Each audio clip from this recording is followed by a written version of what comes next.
year ago today, my dear old dad died at the grand old age of 94 of Alzheimer's. It caused me to reflect on the nature of the disease and offer here a few thoughts on how to cope with someone around you suffering with dementia. It's very frustrating when you aren't used to dealing with a person suffering like this, having to listen to them repeat themselves or asking the same questions over and over again. Eventually, the disease can end up with a person who has no ability to communicate at all verbally, and it's easy to dismiss them as not there anymore, or not worth the effort to talk to. Nothing could be further from the truth, and it's probably best illustrated by a little story about my father. A week before he died, having reached a stage where the control of his basic bodily functions had broken down, he was even unable to swallow properly when I went to visit him.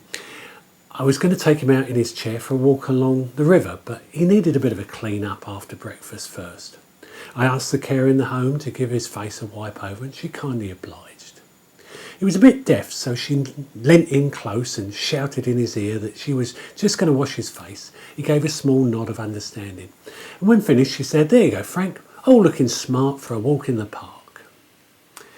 As she said this, he leant forward, and thinking he was going to say something, she moved back in close, as his voice was very weak. And as she did so, he pecked her on the cheek. That was his way of saying thank you.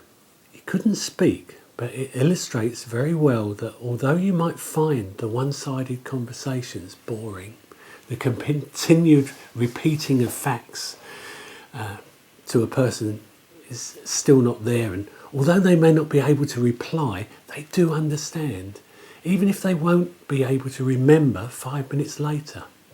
So the point of this video is just to remind people, when dealing with a person with dementia, you aren't in the conversation for what returns you can get. You're there to give. Time used relating old stories and showing old pictures will sometimes get through and bring back a smile to the sufferer in the same way that a bit of their favourite music might lift them. Try and share a sense of joy and happiness while you're with them. Leave them feeling good about life. They may not always remember why, but that feeling of well-being will linger long after your conversation has finished. Sharing moments like this will not only improve a dementia sufferer's life, but it will also give you some happy memories too. So, I'm Brian Russell of BRD Associates. If you're interested in methods of helping record someone's life and memories, take a look at a few of the tips on my website.